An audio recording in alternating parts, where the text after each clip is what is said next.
자, 요나서 우리가 너무 잘 알고 있는 책 있죠.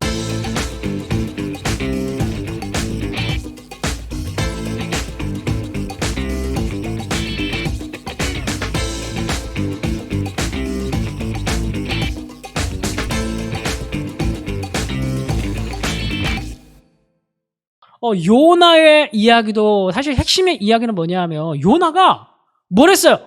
니느웨로 가서 너희들은 하나님의 선교적 메시지를 전하라고 했는데 거절하고 다른 데 갔잖아요. 예? 다시 정반대로 갔잖아. 왜 거절했어요?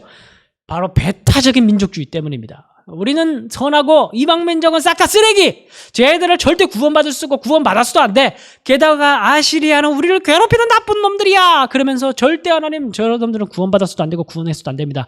이 명령은 내가 지킬 수 없습니다. 그리고 딴 데 도망갔어요. 그 여러분 결국 이 요나가 믿었던, 그리고 요나 말고 예수님 시대 때 예수님 십자가 못 박아 죽였던 1세기 유대인들, 왜 예수님을 하나님의 아들이 오셨는데 자기 백성들이 하나님의 아들을 못 알아봤습니까?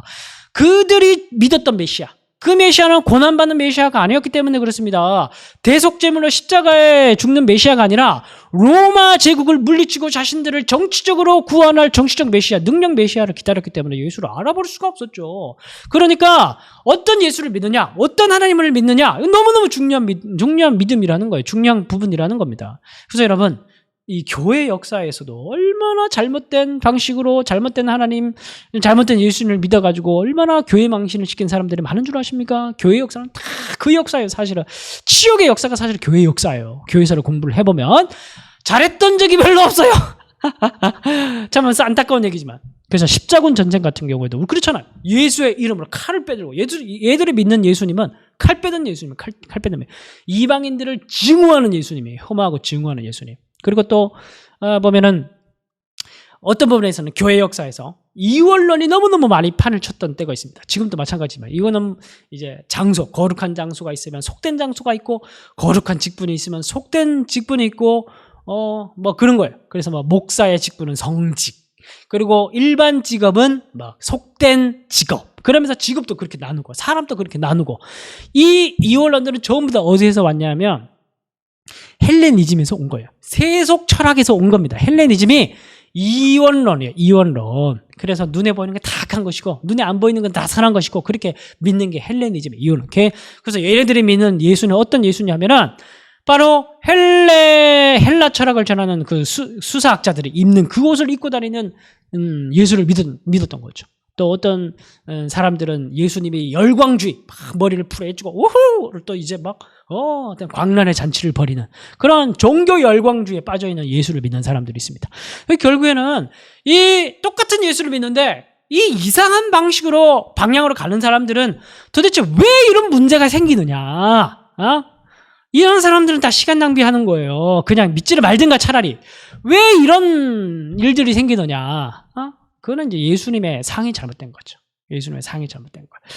특별히 이것 중에서 혐오와 증오의 시선으로 하나님을 나를 위한 하나님으로만 믿고 있는, 예수님을 나를 위한 신으로만 믿고 있는 그런 잘못된 폐쇄적인 신앙관을 가지고 있었던 유대인들, 그리고 요나에 대한 이야기를 하고 있는 겁니다.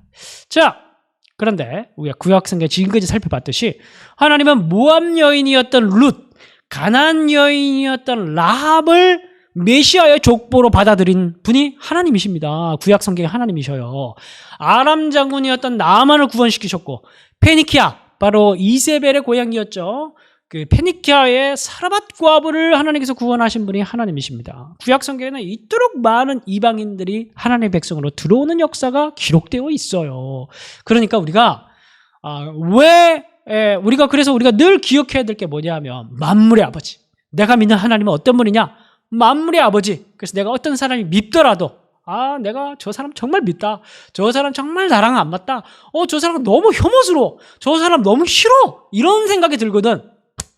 회개하는 마음을 가지고 우선 먼저 생각해야 될 게 뭐냐면, 내가 믿는 하나님은 만물을 창조하신 만물의 창조자, 만물의 아버지이신 분이시다.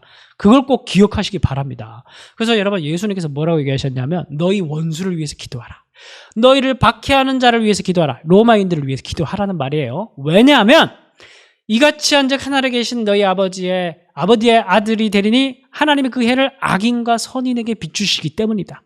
비를 의로운 자와 불의한 자에게도 내려주시기 때문이다. 이 말은 무슨 말이냐면 하나님께서 모든 걸 만드셨다는 거예요. 하나님께서 모든 걸 만드셨기 때문에 우리가 누군가를 혐오하고 증오하고 미워하고 용서치 않으면 하나님이 만드신 작품을 우리가 모욕하는 거예요. 누가 밉더라도, 나에게 해코지한 사람이 있더라도 죄송한 말씀이지만 복수와 원수 갚음은 하나님께 맡기고, 일단 물론 이제 용서라는 게 막 하루아침에 되는 거 아니라고 저도 분명히 알고 있어요. 그럼에도 불구하고 일단 하나님께 맡기고, 그 사람도 하나님께서 만드신 작품이다 라는 거 먼저 인정할 수 있는, 그 정도라도 인정할 수 있도록 기도를 해야 돼요. 그래서 우리 마음속에 있는 증오와 멸시와 죽이도록 싫어하는 그런 마음들, 그리고 우리가 다른 사람들 너무 하대하면서 평가하고 그렇게 다른 하나님께서 만드신 작품들을 너무 그렇게 손쉽게 평가하고 너무 손쉽게 우리가 하대하는 건, 마음속으로라도 하대하는 건, 그건 창조주를 모욕하는 겁니다. 우리가 그건 정말 죽을 때까지 노력해야 되는 그런 성도로서의 중요한 태도와 자세입니다. 자, 우리가 이거를 요나서 이야기를 통해서 우리가 잘 살펴볼 수가 있는데, 요나서는 요나서는 운문체가 아니라 다른 예언서들은 거의 다 운문체로 되어 있는데, 요나서 이야기는 이야기체로 기록되어 있어요. 그런데 이야기체로 기록되어 있기 때문에 장면들이 여러 개가 나오는데 총 7개의 장면이 나옵니다. 첫 번째 장면이 바로 사명과 도피. 여러분들이 잘 알고 있듯이 하나님께서 요나를 불렀어요. 너는 니느웨로 가서 복음을 전해라. 심판의 메시지를 전해라. 싫어요. 그러면서 다시스로 가는 배를 탔습니다. 다시스로 가는 배를 타는 이제 풍랑이는 그런 바다에 대한 이야기가 두 번째 씬. 그리고 거기에서 막 풍랑이 일어나고 다 죽게 되었는데 요나가 잠을 자고 있어요. 사람들이 너는 지금 뭐하고 있냐? 네가 믿는 신에게 빨리 기도를 드려라. 네가 믿는 신에게 기도를 해야 우리가 산다. 이방인들이 더 믿음이 좋아.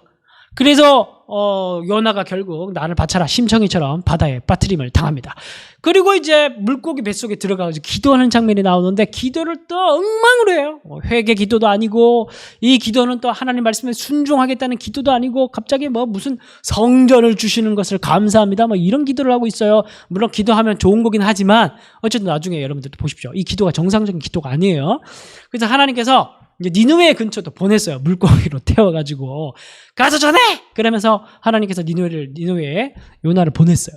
다시 얻은 소명, 다시 얻은 기회. 그러면 가서 복음을 잘 전해야 될 거 아닙니까? 그런데 이 양반이 하나님께서 분명히 어떤 메시지를 전하라고 하셨냐 하면, 심판과, 그리고 너희가 회개하고 돌아오면 너희는 구원받을 것이다. 하나님 메시지는 늘 심판과 구원이 함께 갑니다. 근데 이 양반이 심판만 전한 거야. 니느웨는 멸망할 것이다. 그리고 막 뒤에 궁금해. 그 뒤는 묻지 마. 어쨌든 니들 멸망해. 니들 멸망하게 돼 있어. 그리고 떠가서 니느웨는 멸망하게 될 것이다. 그러면서 3일을 전해야 되지만 하루만 전하고 입을 쓱 닫고 산 위에 올라가서 망 하나 지켜보고 있습니다. 근데 여러분, 놀라운 건 뭐냐 하면은, 이번에는 5번째 장면에는 이 거룩한 이방인들 막 회개하기 시작하는 거예요. 동물까지 금식하면서 회개하고 시작합니다. 그러니까 니느웨 이 요나가 이제 속이 뒤틀리는 거예요. 저 혐오스럽고 저 증오하는 저 아시라 민족들이 회개해서 안 죽을 것 같은 거니까 이제 막 노심초사하면 그런 거예요. 그럼 진짜 얘들이 안 죽게 된 겁니다. 그러니까 요나가 하나님께 내가 죽게 생겼으면 나를 죽여주십시오 막 그러면서 막 하나님께 협박 기도를 해요. 그러니까 이게 여러분 지금 1, 2, 3, 4, 5, 6번 6번의 장면들을 보십시오. 다 연결되는 거죠. 1, 4번이 연결되고 2, 5번이 연결되고 3번, 6번이 연결됩니다. 그러니까 요나의 기도는 항상 엉터리 같은 기도예요. 요나의 기도는 사랑도 없고 복음도 없고 하나님을 아는 지식도 없고 자폐적이고 하나님께 으름장 놓는 그런 기도를 하고 있어요. 그런데 하나님께서 요나를 뭐라고 하지는 않습니다. 하나님께서는 마지막에 어떻게 하냐면은 요나를 깨닫게 만드시죠. 그러면서 요나에게 교훈을 하십니다. 교훈을 하시면서 뭐라고 말씀하시냐면, 니느웨의 좌우를 분별하지 못하는 자가 12만 명의 생명이 있고 동물들도 많이 있는데 내가 어떻게 얘들을 죽일 수가 있냐.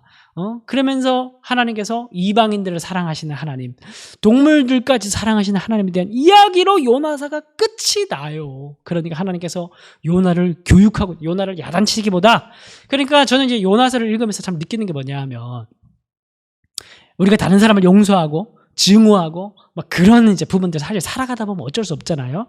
근데 그걸 기본적으로 하나님께서는 어쩔 수 없는 부분이라는 것을 어느 정도는 이해하고 계시는 것 같아요. 그래서 하나님께서 요나에게 막 정죄하면서 너는 왜 용서하지 않아 이 쓰레기 같은 놈아, 그렇게 얘기하셨다는 거예요. 어느 정도는 이해하시는 것 같아요. 이해하시는데 굉장히 다양한 방식으로 요나를 교육하시죠. 큰 고기를 준비하셨다가 뜨거운 동풍을 준비하셨다가 박넝쿨을 준비하셨다가 박넝쿨을 싹싹싹싹 갉아먹는 또 벌레를 준비하셨다가, 그러면서 마지막에 내가 얘들을 얼마나 사랑하지 않겠니? 내가 만든 생물들인데, 생명들인데 내가 어떻게 사랑하지 않겠니? 그러면서 자꾸 요나를 교육하고 깨닫게 만드시는 거예요. 그래서 결국에는 이런 걸 우리가 끊임없이 배워가고 깨달아가면서 우리가 우리를 사랑하신, 정말 우리가 죄악 가운데 있었던 우리를 구원하신 하나님의 사랑을 깨닫기를 원하시는 게 아닐까, 또 깨달아가는 게 신앙의 구원의 여정이 아닐까, 그런 생각들을 요나서를 읽으면서 우리는 해보게 됩니다.